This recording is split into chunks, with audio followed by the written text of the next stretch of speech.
14 men entered the wilderness of Arkansas hunting a single man. Not one of them returned alive. The year was 1863, and plantation records across 3 counties noted the same name in their fugitive logs, a name that made seasoned trackers refuse assignments, that caused bounty hunters to demand double pay, that turned the mere act of pursuit into a death sentence. Local authorities buried the incident so thoroughly that for over a century, families of the deceased were told their men had simply vanished in the war.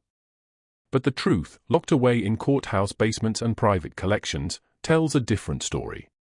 A story of calculated violence, impossible survival, and a mathematical precision to killing that defied every assumption about what an escaped slave could accomplish. Before we continue with the tale of the man they called the Reaper of Miller County, we must understand the world that created him and the forces that transformed a piece of human property into the most efficient killer the Arkansas frontier had ever witnessed. Miller County, Arkansas, in the autumn of 1862, existed at the ragged edge of Confederate control. The county stretched along the Red River, its 60,000 acres divided among 43 plantations. Each one was a self-contained kingdom of cotton, timber, and human flesh. The Hutchkins plantation, where our story begins, sprawled across 4,000 acres of bottomland. Rich black soil produced cotton so fine it fetched premium prices even as the war strangled southern commerce. The plantation house stood on a gentle rise, a 2-story structure of whitewashed cypress with 12 rooms and galleries that caught whatever breeze the summer heat allowed. But it was the quarters that defined the Hutchkins property's true character. Not the typical slave cabins in neat rows, but a compound system designed by the owner himself, Robert Hutchkins. 32 structures housed 214 enslaved people, organized by skill and value. The blacksmith shops, carpentry buildings, and tannery occupied the eastern section. The field hands lived in the western quarters, and in a separate compound surrounded by its own fence stood the punishment house. Robert Hutchkins believed in systematic correction. He had studied the writings of plantation management experts, corresponded with owners throughout the South, and developed what he called calibrated discipline, a methodology that matched infractions to specific consequences with scientific precision. He kept detailed records of every punishment administered, noting the implement used, the number of strokes, and the behavioral outcome. These ledgers, preserved in the Arkansas State Archives, reveal a mind obsessed with control, with reducing human beings to variables in an equation he believed he had perfected. Among the enslaved population, one man stood apart, not through special privilege, but through a quality that disturbed even the overseers who managed him. The plantation records list him only as Bass, purchased in 1856 from a Tennessee dealer for $900, an extraordinary sum that the ledger justified with a single annotation: unusual physical capabilities and mechanical aptitude. Bass stood 6 feet 2 inches tall with a build that suggested not bulk, but terrible efficiency. The kind of physique that came from years of labor that would have broken lesser men. He worked as a blacksmith and farrier, skills that gave him access to tools, to metal, to the practical knowledge of how things were made and, more importantly, how they could be broken. The plantation's white blacksmith, a German immigrant named Otto Brenner, noted in a letter that Bass had a mind for mechanics that surpassed any craftsman I've known, regardless of station. He can look at a complex lock or mechanism and understand its workings instantly. It troubles me, though I cannot say why. What troubled Brenner was simple enough. Intelligence in a slave was dangerous. But intelligence combined with absolute silence was terrifying. Bass spoke only when directly addressed, answered in the minimum words required, and showed his owners a face that revealed nothing. The house slaves whispered that he'd learned this in Tennessee, that his previous owner had tried to break him using methods that left scars across his back like a map of suffering. But if that suffering had broken something in Bass, it wasn't his will. It was whatever capacity he might have had for mercy. He'd been at the Hutchkins plantation for 6 years when the war broke out. While other slaves whispered excitedly about Union armies and freedom, Bass remained silent. While others were caught attempting escape and subjected to Hutchins's calibrated discipline, Bass showed no inclination to run. He shod horses, repaired tools, crafted hinges and chains and shackles with hands that never trembled, eyes that never met those of the white men who supervised his work. Robert Hutchkins believed he had found the perfect slave, talented, obedient, seemingly content within the boundaries of his existence. He had no idea he was looking at a man who had spent 6 years studying every inch of the plantation, memorizing patrol schedules, cataloging weapons, and preparing for a moment that would require perfect timing and absolute ruthlessness. That moment came on November 3, 1862, when Hutchins made the mistake of taking Bass with him to the county seat. The trip to Texarkana should have been routine, a quarterly journey to handle legal matters, purchase supplies, and maintain the social connections that kept plantation society functioning. Hutchins brought Bass to handle the horses and assist with loading heavy items. What Hutchins didn't know was that Bass had been waiting for exactly this opportunity, to be off the plantation, in a town where multiple roads offered escape routes, where the chaos of wartime made unusual movements less suspicious. The day proceeded normally until mid-afternoon, when Hutchins stopped at the county courthouse to file paperwork related to a property dispute. He left Bass with the wagon on the street, a decision that would have been unthinkable before the war, but had become common as white labor grew scarce. The usual crowd of merchants, soldiers on leave, and farmers conducting business filled the streets. No one paid particular attention to one more slave standing by a wagon. What happened next unfolded so quickly that witnesses could barely reconstruct the sequence. Hutchins emerged from the courthouse around 4 o'clock, papers in hand, discussing something with the county clerk. He walked toward the wagon, still talking, and reached for the driver's bench. Bass stood beside the wagon, head bowed, posture submissive. Then, in a movement that Otto Brenner would later recognize as similar to how Bass struck hot metal on an anvil, with perfect economy and devastating force, Bass picked up a bundle of iron chains from the wagon bed and swung them in a wide arc that caught Hutchins across the side of the head. The clerk's testimony, given under oath 3 days later, stated that Hutchins dropped like a puppet with cut strings. Bass didn't pause to confirm the results. He dropped the chains, grabbed a coil of rope and a burlap sack from the wagon, and vaulted onto the driver's bench. Before anyone in the street could fully process what they had witnessed, he had the horses moving at a canter that quickly became a gallop, heading east on the road that led toward the deep timber country along the Sulphur River. The clerk ran into the street, shouting for help. People rushed to where Hutchins lay in the dust, blood pooling around his head. A physician examined him and pronounced that he still lived, though barely.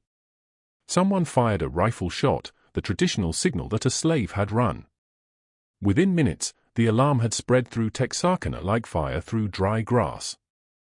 By sunset, 18 men had assembled at the courthouse, a mixture of plantation overseers, professional slave catchers, and opportunistic bounty hunters drawn by the $300 reward Hutchins's brother posted from his bed, where he lay with a cracked skull and uncertain prospects. The group organized itself under the leadership of a man named William Taggart, a slave catcher with a reputation for never losing a fugitive. Taggart had spent 20 years pursuing runaways through Louisiana, Mississippi, and Arkansas. He owned 6 dogs, savage animals trained to track and immobilize, and carried a modified shotgun loaded with rock salt designed to cause agonizing pain without killing valuable property. But Taggart made a critical error in judgment that night. He assessed Bass as a typical fugitive, desperate, panicked, making decisions driven by fear rather than calculation. He divided his 18 men into 3 groups. 6 men would follow the road east. 6 would take a parallel route through the timber. The remaining 6, including Taggart himself, would circle north and position themselves to intercept Bass when he inevitably tried to cross into Indian territory, where runaway slaves often sought refuge. It was a sound strategy for pursuing a frightened fugitive. Against Bass, it was suicide. The first body was discovered 48 hours after Bass disappeared. A farmer found it in a ravine 3 miles off the main road, a man named Douglas Patterson, one of the 6 who had taken the timber route.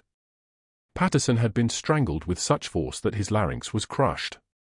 His rifle, pistol, and knife were missing. More disturbing was the positioning of the body, deliberately placed where it would be visible from a game trail, arranged with arms outstretched as if in warning. William Taggart's group found the body around noon on November 5. Taggart examined the scene with the careful attention of a man whose survival depended on reading signs. What he saw troubled him enough that he sent 2 men back to Texarkana with a message requesting additional help and bloodhounds. The remaining men in his group, himself and 3 others, pressed forward, following what Taggart believed was Bass's trail heading northeast. They made camp that night in a clearing beside a creek, maintaining a careful watch. The 3 men took turns standing guard while the others slept, rifles loaded and ready. Taggart woke at dawn to find one of his men missing. They found him 20 yards from camp, dead from what the subsequent inquest would describe as manual strangulation with evidence of struggle. His weapons were gone. So was his ammunition. That was when Taggart realized he wasn't pursuing a fugitive. He was being hunted. The revelation came too late. Over the next 4 days, 11 more men died in the Arkansas wilderness. The second group of 6 following the road east was found scattered across 3 miles of territory. 3 had been strangled.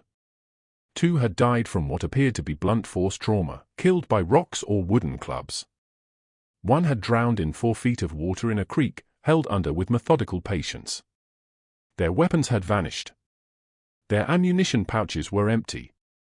The pattern emerged slowly, pieced together by the county sheriff and a former Army officer brought in to make sense of the massacre.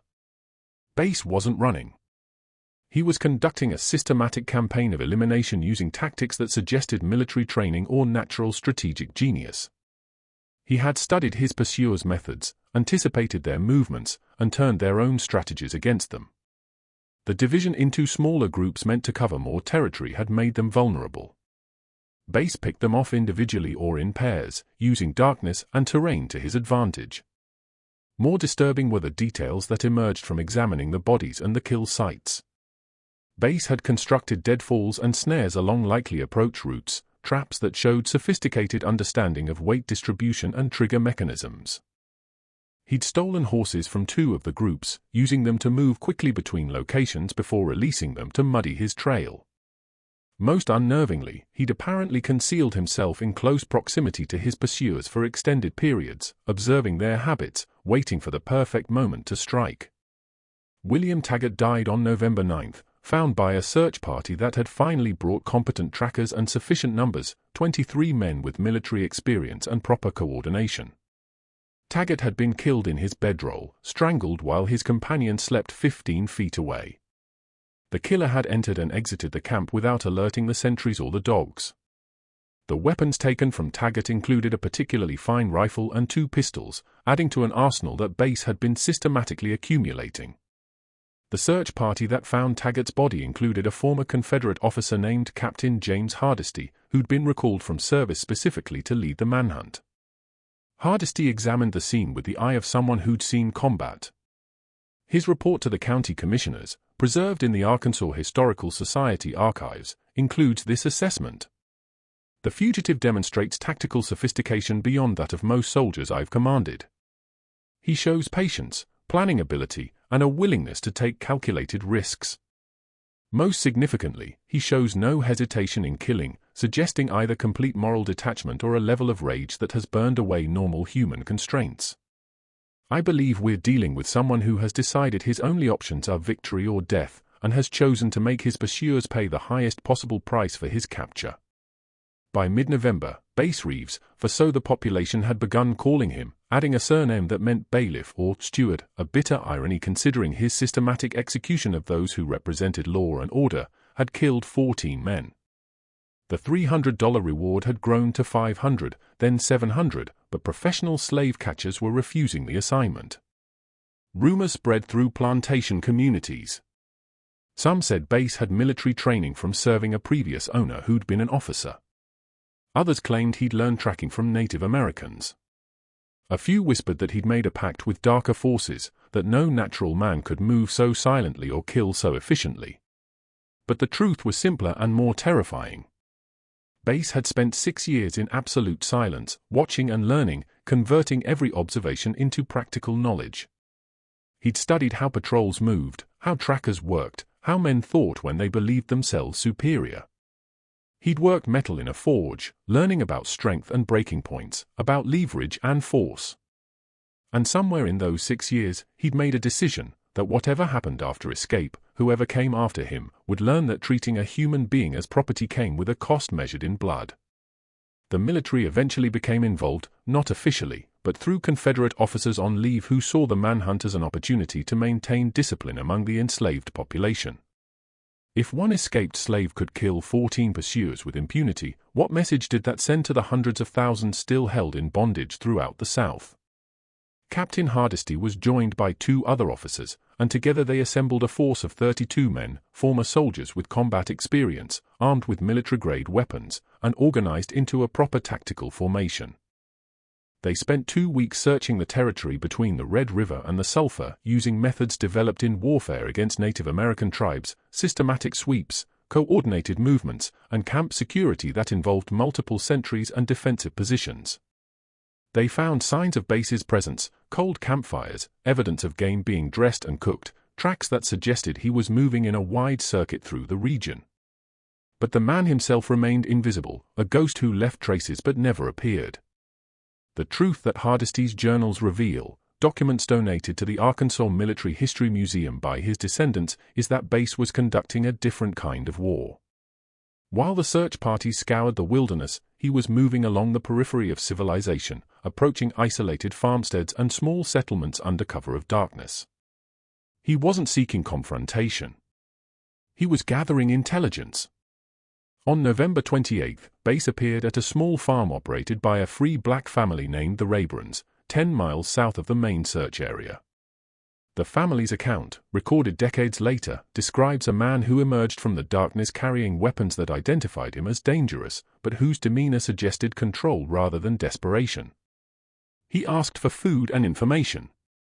The Raeburns, terrified but unwilling to turn away someone who might have been their son or brother in different circumstances, gave him cornbread and dried meat. During the meal, Bass spoke more words than he'd apparently spoken in months. He asked about patrol routes, about which families might shelter a fugitive, about the location of the nearest Union Army units. The war was turning. Even in remote Arkansas, people knew that Union forces controlled key positions along the Mississippi. Freedom, if it could be found, lay to the east, beyond the reach of Confederate law.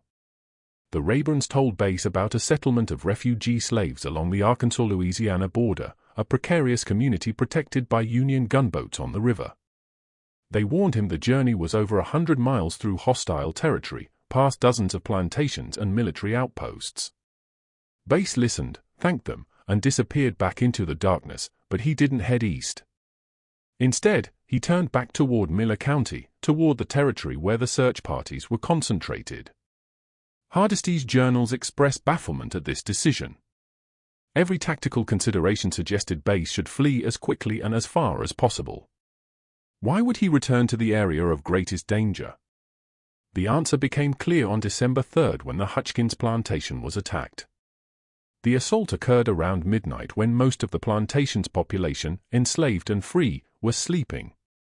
Bass approached from the east, moving through cotton fields that were chest-high and dry. He'd apparently been observing the plantation for several nights, studying routines and security measures that had grown lax in his absence. The overseer, a man named Harold Vickers, maintained a night watch, 3 white men with rifles who patrolled the compound areas. Bass avoided them entirely, circling to the stables where the plantation's horses were kept. What followed was later reconstructed from physical evidence and accounts from enslaved witnesses who saw portions of the events. Bass set fire to the stable using materials he'd apparently prepared in advance, wool-soaked rags and kindling position to create maximum flame spread. The fire caught quickly, spreading through the dry wood structure and panicking the horses trapped inside. The night watch responded immediately, running toward the flames. So did others roused by the noise. Overseers, the plantation manager, even Robert Hutchins himself, recovered from his head wound, but still weak. In the chaos and darkness, with everyone's attention focused on the burning stable and the screaming horses, Bass moved through the plantation compound with apparent specific purpose. He went to the punishment house. The structure had been locked from the outside, standard practice to prevent anyone inside from leaving until their sentence was complete. 2 people were being held there that night, accused of stealing food and awaiting morning discipline. Bass broke the lock with tools he'd brought, opened the door, and spoke briefly to those inside. Then he moved to the overseer's quarters, a small building near the main house. Harold Vickers had run toward the stable fire like everyone else, but he'd apparently realized something was wrong and doubled back. He encountered Bass in the darkness between buildings. What happened next was heard by multiple witnesses, but seen by none. Sounds of struggle, a shout cut short, then silence. Vickers's body was found at dawn, strangled like Bass's previous victims. Beside him lay a branding iron, the same implement he'd used countless times to mark runaways who'd been recaptured. The iron had been placed across Vickers's chest, cold, but positioned with obvious symbolic intent. By the time the fire was extinguished and order restored, Bass had vanished. So had 6 enslaved people from the Hutchins plantation, including the 2 he'd freed from the punishment house. They disappeared into the darkness, following a man who had demonstrated that while escape was costly, the price could be paid in enemy blood rather than fugitive terror. The attack on the Hutchins plantation transformed Bass Reeves from a fugitive into something approaching myth. Throughout Miller County and beyond, the enslaved population whispered about the man who'd killed those who hunted him, who'd returned to free others, who moved through the landscape like smoke. The white population responded with increasing paranoia.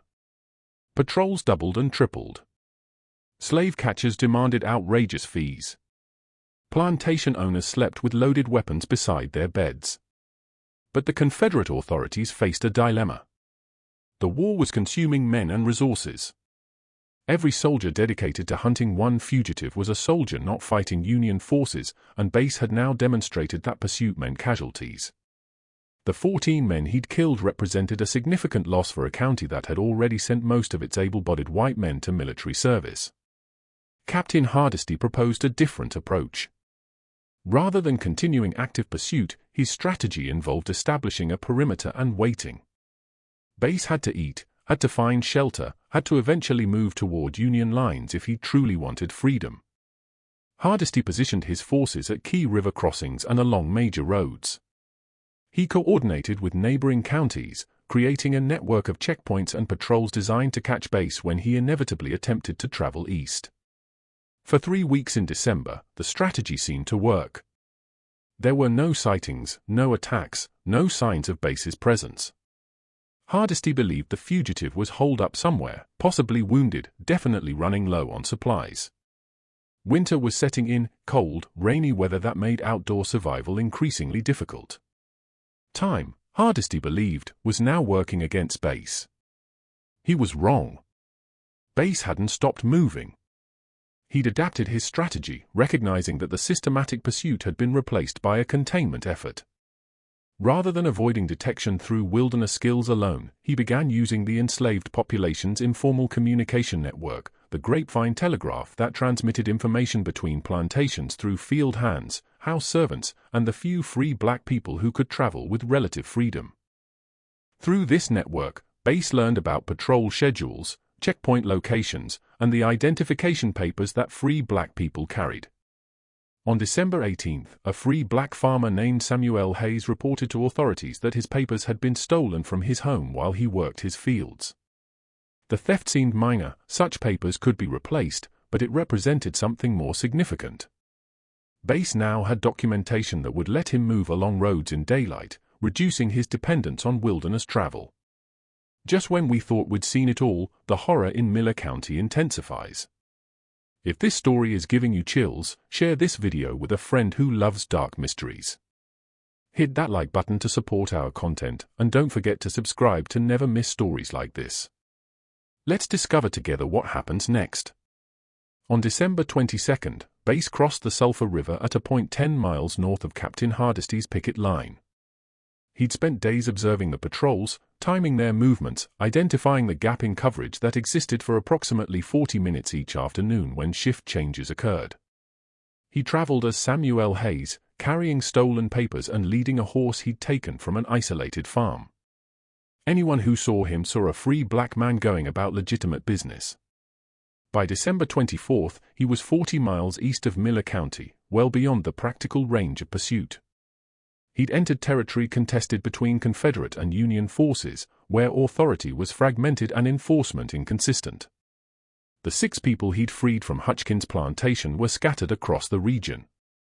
He'd split them up deliberately, knowing that a single large group of fugitives would attract attention, but individuals might slip through.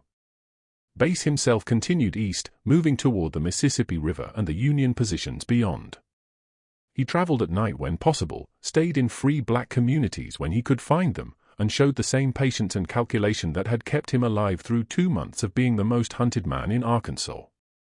On January 7, 1863, he reached Union lines, specifically a camp of the 3rd United States Colored Troops operating in eastern Arkansas. The regiment's records, preserved in the National Archives, include an entry from that date noting the arrival of a refugee from slavery who reported the deaths of 14 pursuers during his escape. The commanding officer, Colonel Samuel Thompson, interviewed Bass personally and recorded his impressions. An individual of unusual capability and complete self-possession. Shows no remorse for the men he killed, which he describes as necessary military action against combatants attempting his capture. When asked if he felt guilt, he stated, "I feel what any soldier feels after battle, relief at survival, and satisfaction at completing the mission." His mission apparently was to acquire his freedom through force of arms, having concluded that peaceful escape was impossible. The Union Army offered Bass enlistment, which he accepted. He served for the remainder of the war in various capacities: scout, intelligence gatherer, and eventually soldier. His military records describe competent service, but note that he rarely spoke about his experiences before reaching Union lines. After the war, he disappeared from historical record, one of millions of freed people who scattered across the nation seeking new lives. But that disappearance wasn't immediate. And the years between 1863 and 1865 revealed dimensions of Bass Reeves that even his flight through Arkansas hadn't fully exposed. The Union Army didn't simply accept escaped slaves into their ranks without scrutiny, particularly those who arrived with stories of killing 14 pursuers. Colonel Thompson's initial interview with Bass was followed by 3 more conducted by different officers, each one probing for inconsistencies or signs of exaggeration. What emerged from those interviews, documented in reports that military historians discovered in the 1970s, was a detailed account that remained consistent across all tellings. Bass described each killing methodically, the location, the circumstances, the tactical considerations that led to his approach. He sketched maps from memory showing where bodies could be found. He listed the weapons he'd taken and explained how he'd modified some of them for better concealment or efficiency. The officers conducting the interviews reached a unanimous conclusion, stated explicitly in a report dated January 15, 1863, "This individual is neither boastful nor remorseful." He describes acts of lethal violence with the detachment of a craftsman explaining his work. "We assess him as highly capable, potentially valuable for irregular operations, and completely reliable within the scope of assigned duties. We also assess him as someone who should never be given reason to consider us enemies." That last observation proved prophetic. Bass was assigned to a scout unit operating in contested territory, the fluid zone between Confederate and Union control where information was currency and survival depended on reading situations quickly. Scout work suited his capabilities perfectly. He moved through landscapes populated by people who looked like him, spoke his language, and had every reason to help Union forces, but also every reason to fear Confederate reprisals. Bass's ability to appear and disappear, to read people and situations, to make decisions without hesitation, all the skills he developed during his flight, translated directly into military effectiveness. His service record includes commendations from 3 different commanding officers. 1, dated July 1863, notes, Corporal Reeves located and mapped Confederate supply depot coordinates that resulted in successful cavalry raid. Entered hostile territory alone, gathered intelligence through observation and conversation with local colored population, returned with actionable information that proved completely accurate. Another, from March 1864, Corporal Reeves volunteered for reconnaissance mission considered extremely high risk. Returned with intelligence on troop movements that allowed repositioning of artillery, likely preventing significant casualties in subsequent engagement. But there was another dimension to Bass's wartime service that didn't appear in official records, a dimension that only emerged decades later through interviews with other veterans of the United States Colored Troops. Bass apparently maintained contact with the network of escaped slaves and free black people throughout Arkansas, Louisiana, and Mississippi. He used his missions to pass information to plantation slaves about Union positions, safe routes to freedom, and the changing military situation. More significantly, he occasionally undertook unauthorized missions with objectives that had nothing to do with military intelligence and everything to do with settling accounts. A veteran named Isaiah Washington, interviewed in 1903 for a project documenting Black Civil War service, described an incident from autumn 1863. Bass had returned from a reconnaissance mission and learned that a slave catcher named Robert Chenoweth was operating in the area, one of the professional hunters who specialized in pursuing fugitives into Union-controlled territory and returning them to Confederate owners for substantial fees. Chenoweth had a reputation for brutality that exceeded even the standards of his profession. He'd apparently been involved in the initial pursuit of Bass back in Miller County, though he'd avoided the fate of the 14 men because he'd been away on another assignment when Bass made his systematic eliminations. Washington's account describes Bass leaving camp without authorization one evening, carrying only a knife and moving with clear purpose. He returned 3 days later saying nothing about where he'd been. A week after that, word reached the Union camp that Chenoweth had been found dead in his camp, strangled in his sleep, his dogs poisoned, his weapons and papers taken. No one ever officially connected Bass to the killing, Washington recalled, but we all knew. The way he sat quiet that morning when the news came, cleaning his rifle with hands that never trembled. We knew, and none of us said a word, because Chenoweth had dragged more than 60 people back to slavery, and whatever happened to him in the darkness was justice of a kind that courts and laws wouldn't provide. This pattern apparently repeated several times during the war. Men who'd participated in slave catching, overseers known for particular cruelty, Confederate officers who'd ordered executions of captured black soldiers, they occasionally turned up dead in circumstances that suggested professional execution rather than combat casualties. Military investigators looked into some of these deaths, but in the chaos of war, with casualties mounting and priorities focused elsewhere, a dead slave catcher or brutal overseer didn't warrant extensive investigation. The clearest evidence of Bass's private war emerged from documents in the Miller County Courthouse discovered during a renovation in 1992. Among old tax records and property deeds, researchers found a journal kept by James Hutchins, Robert Hutchins's younger brother, who'd managed what remained of the plantation after Robert's injury. The journal covers the years 1863 through 1865 and includes periodic references to the Reeves matter and concerns about security. In an entry dated November 1863, exactly 1 year after Bass's escape, James Hutchins wrote, "Harold Vickers's brother, Thomas, arrived today, asking questions about the circumstances of Harold's death. He's heard rumors from soldiers returning from eastern Arkansas, stories about a colored scout with the Union Army who matches descriptions of our former property. Thomas believes Harold's killer is not only alive, but actively serving our enemies. He wants to pursue the matter, but I've counseled him against it." 14 men pursued Reeves and none returned. Thomas Vickers, whatever his grief, would be a 15th corpse. Some debts must remain uncollected because the cost of collection exceeds any possible benefit. But Thomas Vickers didn't take that advice. Documents from Union Army records show that in January 1864, a civilian was captured near Union lines carrying a loaded rifle and papers identifying him as Thomas Vickers of Miller County, Arkansas. He claimed to be a Confederate sympathizer gathering intelligence. But under interrogation, he admitted he was looking for a specific individual, a Union scout named Bass Reeves, whom he believed had killed his brother. The interrogation report, signed by Colonel Thompson himself, describes what happened next. The prisoner was confronted with Corporal Reeves in controlled circumstances. Upon seeing Reeves, the prisoner became agitated and made accusations regarding the death of his brother, Harold Vickers, whom Reeves allegedly killed during escape from slavery. Corporal Reeves confirmed the killing, stating, "Your brother participated in pursuing me with intent to return me to bondage or kill me in the attempt. I defended myself using means available. If you wish to pursue the same course your brother chose, you'll meet the same end.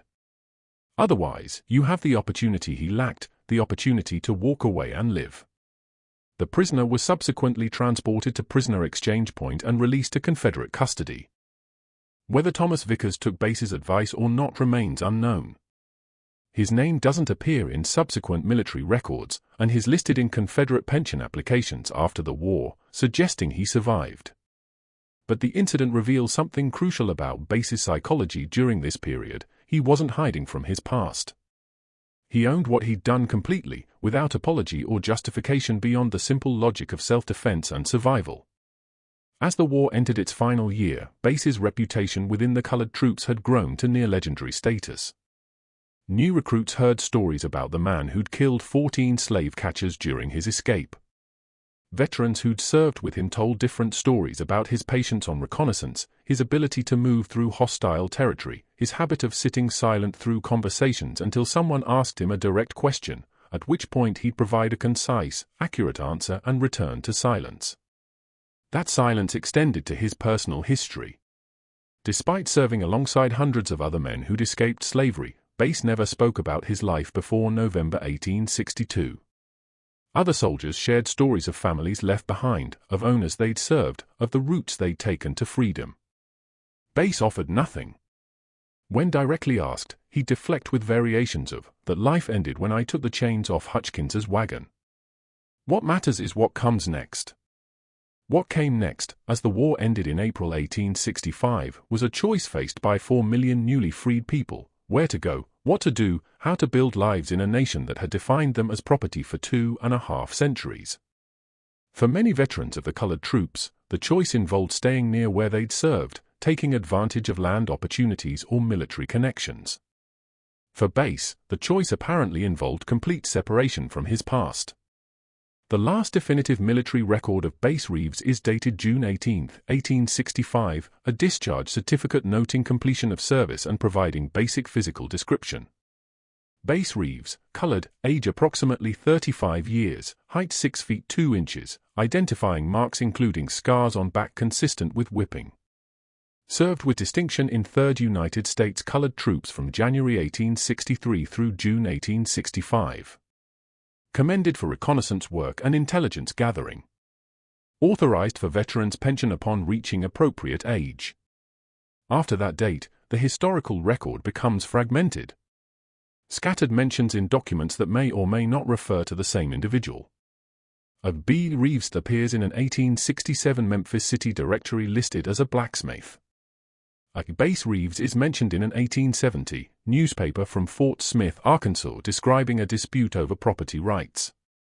Another Bass Reeves shows up in 1875 Oklahoma Territory records as a deputy U.S. Marshal, though some historians dispute whether this is the same person who escaped from Miller County 12 years earlier. What's documented beyond dispute are the reverberations of his story through the communities most affected by it. In Miller County, the white population dealt with the Bass Reeves incident through collective amnesia. The 14 dead men were rarely mentioned. The circumstances of their deaths were simplified or obscured. Family members who knew the truth kept it private, sharing it only in guarded conversations with those who'd understand the shame of having lost fathers or brothers to someone they'd been taught to consider inherently inferior. But the formerly enslaved population throughout Arkansas and surrounding states preserved every detail.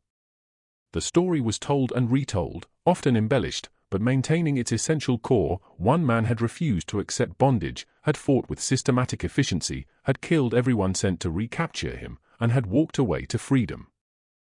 In churches and family gatherings, in the quiet moments when elders spoke to youth, the story served multiple purposes.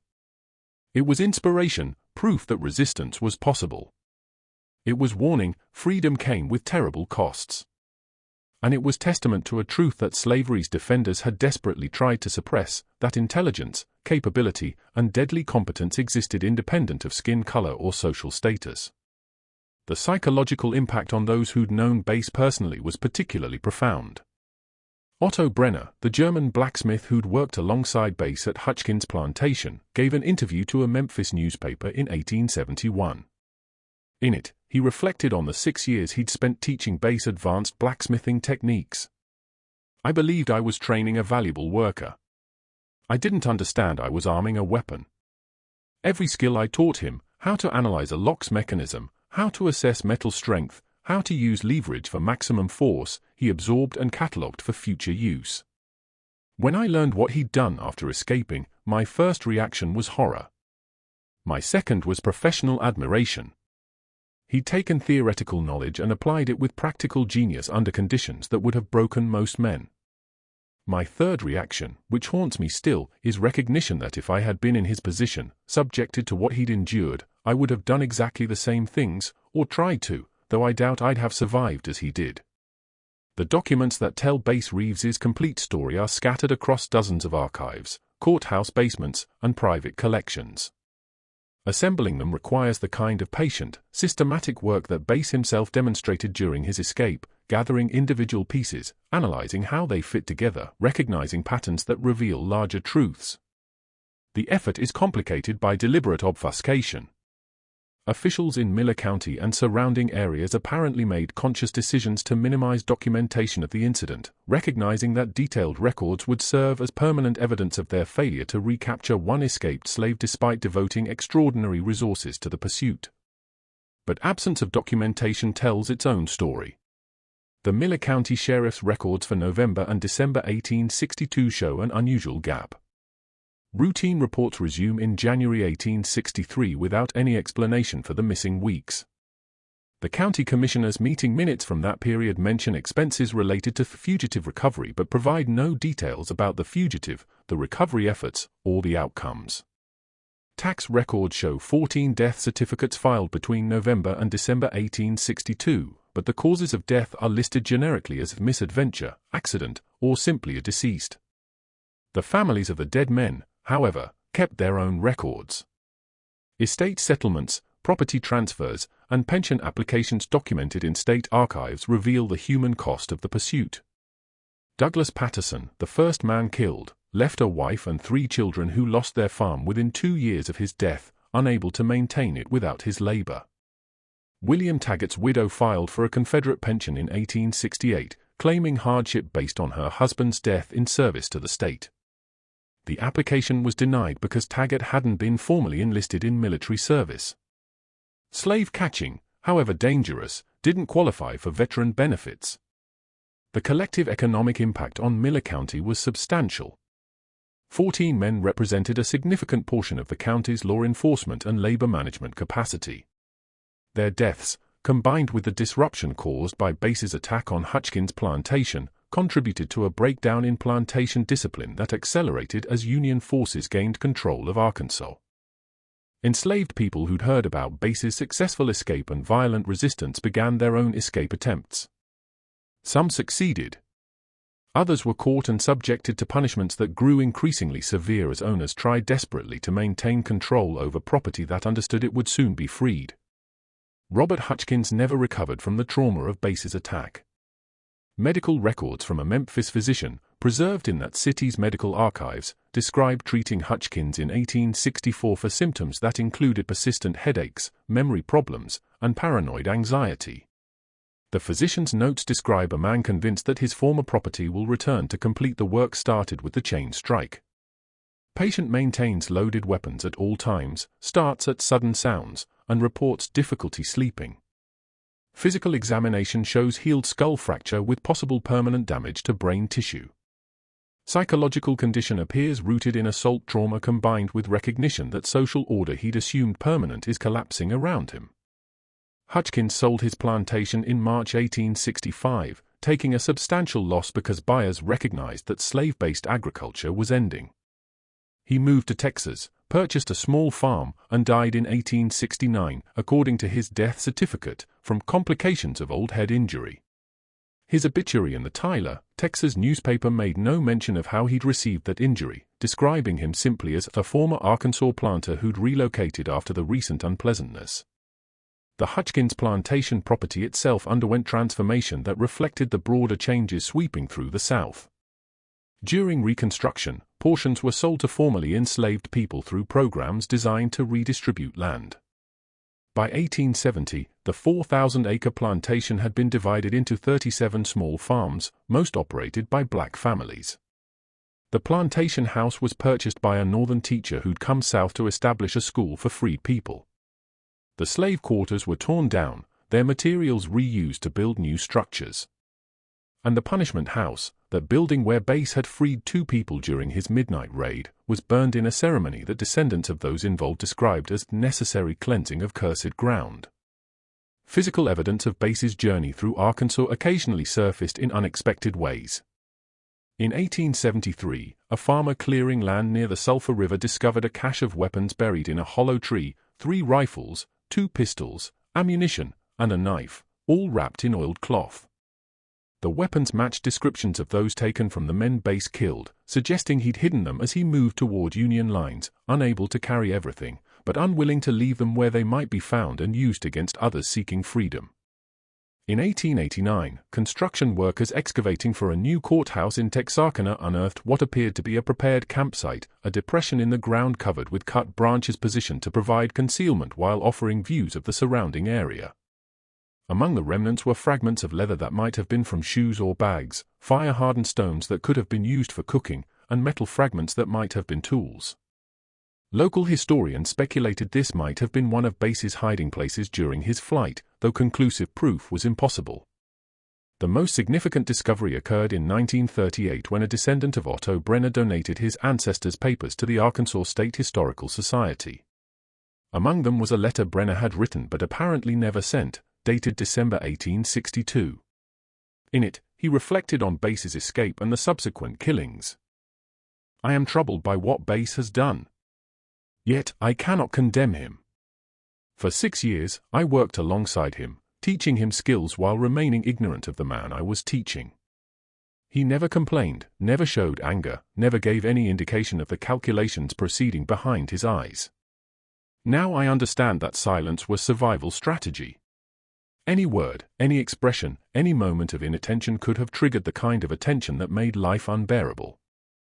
So he presented a mask of compliance while observing everything, learning everything, preparing for an opportunity that required only moments' violent action to initiate.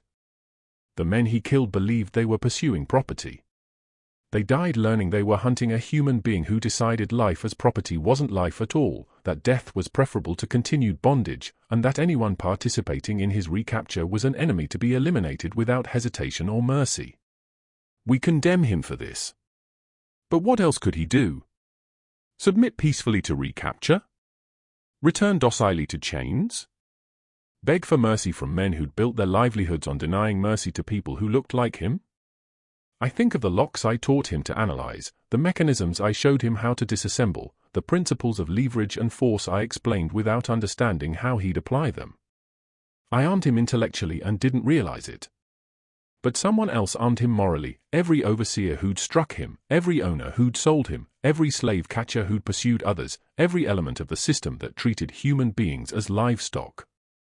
They created something they couldn't control and paid the price for that creation. History will judge Bass Reeves harshly, I suspect. He killed 14 men, most of them with families who grieve their loss. But I wonder if history will judge honestly, if it will acknowledge that those 14 chose to participate in an economic system based on violent subjugation, that they pursued Bass knowing capture meant his return to conditions we wouldn't impose on animals, that they accepted the premise that some human beings exist as property for others to exploit. Bass rejected that premise, with violence, yes, but what is slavery itself if not violence made institutional, made respectable through law and custom? I am a simple craftsman, not a philosopher. But I know this: the man I taught blacksmithing possessed intelligence and capability equal to anyone I've known, regardless of color. The system that claimed to own him was based on a lie, that such capabilities didn't exist in people of African descent, that slavery was natural order rather than enforced brutality. Bass destroyed that lie through his actions. 14 men died learning that slaves could think, plan, and execute complex strategies. Thousands more learned it watching his escape. And millions will eventually learn it as this war destroys the institution built on that foundational lie. I am troubled, but I am not surprised. The surprise would have been if someone with Bass's capabilities had remained docile under conditions designed to break the spirit of lesser men. He broke free instead. And I suspect future generations will debate whether he was criminal or freedom fighter, murderer or soldier, monster or hero. I know only that he was human, fully human, and humans confronted with his circumstances will do extraordinary things to survive. Brenner's letter never reached its intended recipient, his brother in Pennsylvania, but its preservation provides insight into how at least one white Southerner processed the cognitive dissonance of recognizing capability and humanity in someone the system defined as property. The question of what happened to Bass after June 1865 has never been definitively answered. The various Bass Reeves who appear in historical records might be the same person living under his chosen name, or different people who happen to share it. The lack of photographs from the Civil War period makes visual confirmation impossible. The absence of detailed physical descriptions beyond height and scars means any reasonably tall black man with whipping scars might have been the Bass Reeves who escaped from Miller County. Some researchers believe Bass deliberately obscured his post-war life, recognizing that his reputation as a killer might attract unwanted attention or revenge attempts. Others suggest he simply disappeared into the anonymity that 4 million freed people enjoyed, no longer property requiring documentation, just one more person trying to build a life in a transformed nation. The most intriguing possibility involves the deputy U.S. Marshal named Bass Reeves who served in Oklahoma Territory from the 1870s through the early 20th century. This Bass Reeves was legendary in his own right, a lawman who reportedly arrested over 3,000 criminals during his career, killed 14 men in self-defense during that service, and demonstrated tracking abilities and tactical skills that earned him a reputation as one of the most effective marshals on the frontier. The numerical coincidence, 14 men killed during escape from slavery, 14 men killed during career as a lawman, has fueled speculation that they're the same person. The skills required for successful law enforcement on the frontier, tracking, wilderness survival, tactical thinking, ability to make life-or-death decisions without hesitation, align perfectly with the skills Bass demonstrated during his escape. And the psychology of someone who'd killed pursuing slave catchers might well translate into effective law enforcement in a different context. But the historical record provides no conclusive connection. The marshal named Bass Reeves claimed to have been born in Arkansas and freed during the war, but offered no details about his enslaved life or military service. He deflected personal questions with the same kind of silence that characterized the Bass Reeves who'd escaped from Hutchins Plantation. When asked directly about his past, he reportedly said, "What I did before I took the badge isn't relevant to the work I do now.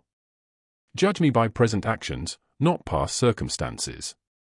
Whether they were the same person or not, both Bass Reeves, the escaped slave and the lawman, demonstrated that capability, intelligence, and effectiveness existed independent of the social categories that slavery's defenders had insisted defined human worth. Both challenged assumptions about what black men could accomplish when given opportunity and necessity in equal measure. The legacy of the Miller County incident extended far beyond one man's story. Throughout the post-war South, formerly enslaved people told their children and grandchildren about Bass Reeves, sometimes using his actual name, sometimes calling him the blacksmith, sometimes simply referring to the man who killed 14 and walked away free. The story served as psychological counterweight to the degradation of slavery and the ongoing oppression of Jim Crow. It proved that resistance was possible, that the master class wasn't invincible, that one person with sufficient determination could defeat overwhelming odds. For white Southerners, particularly in Arkansas, the story represented a different kind of lesson, a reminder that systems based on violent subjugation create their own resistance, that treating human beings as property generates rage that will eventually find expression, and that underestimating opponents based on arbitrary characteristics like skin color can have fatal consequences. The 14 men who died pursuing Bass made a choice when they accepted the assignment. They chose to participate in a system of human bondage, to use their skills and strength to maintain that system, to pursue someone who decided death was preferable to continued enslavement. They died because they underestimated their target, because they assumed superiority based on race rather than capability, because they entered a competition they didn't understand against an opponent who'd spent 6 years preparing for exactly this challenge. Bass Reeves, whoever he became after the war, left behind a story that couldn't be suppressed. Despite the best efforts of those who found it threatening or embarrassing, the document survived in scattered archives. The memories persisted in oral tradition. And the essential truth remained: one man rejected bondage with such effectiveness that 14 pursuers died in the attempt to recapture him. And the institution of slavery in Miller County, Arkansas, never fully recovered from the demonstration that slaves could think, plan, resist, and win. This mystery shows us that the most dangerous stories, the ones most carefully hidden, most deliberately obscured, most conveniently forgotten, often reveal truths that societies would prefer remain buried. The story of Bass Reeves and the 14 men who died hunting him exposes the violence inherent in slavery, the capability denied by racism, and the terrible price paid when one group of humans decides another group exists only as property. It reminds us that official history often conceals more than it reveals, that the silences in historical records speak as loudly as the documented facts, and that some debts accumulated through centuries of injustice are eventually paid in ways that shock the conscience precisely because they mirror the violence that created them. What do you think of this story? Do you believe everything was revealed? Or are there still secrets buried in Arkansas courthouse basements, in family papers that descendants are reluctant to share, in oral traditions that haven't yet been documented? Leave your comment below. If you enjoyed this tale and want more horror stories like this, subscribe, hit the notification bell, and share with someone who loves mysteries that challenge our understanding of history, capability, and the human capacity for both oppression and resistance. See you in the next video.